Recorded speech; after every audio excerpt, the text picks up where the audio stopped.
Theology Thursday. Today we're talking about humans. Now, what are humans? Well, they're the crown of God's creation made on day 6. God made Adam from the dust of the ground, and then he built Eve from Adam's rib. Originally, this was their good design that Adam would be the head and Eve would be the helper. There's nothing sinful wrong about that. It's a fall into sin that made that painful for people and made people fail in their responsibilities.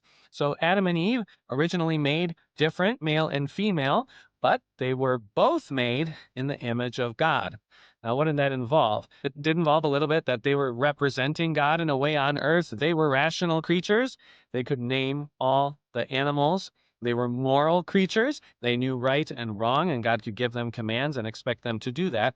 But the image of God is mostly that they were righteous and holy. They thought the way God thought. They wanted what God wanted. They felt the way God felt, and they acted the way God wanted them to act. And they lost that then through the fall into sin. Now, even though the fall into sin has happened, each human is still fearfully and wonderfully made, Psalm 139. And humans are made up of a wonderful body and a wonderful soul. When death came into the world, then the separation of body and soul happened at death, and that's wrong. That's not the way God wants it. But in the end, on the judgment day, Jesus will put everything back together, body and soul. What's the practical part of this doctrine?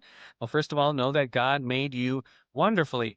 And even though he kind of has to use sinful clay now because we're corrupted by sin, that doesn't change the fact that he has made you fearfully and wonderfully, and you can serve him just the way he made you, with your body and with your soul. And both those things are important. You don't just say, well, it's just my soul that's important. Who cares what I do with my body? Or it's just my body that's important. It doesn't matter if that tarnishes my soul. They are connected. And that image of God is restored in part through the gospel, through the means of grace. And you think, okay, I would like to live like God designed me in righteousness and holiness, serving him and representing his holy name.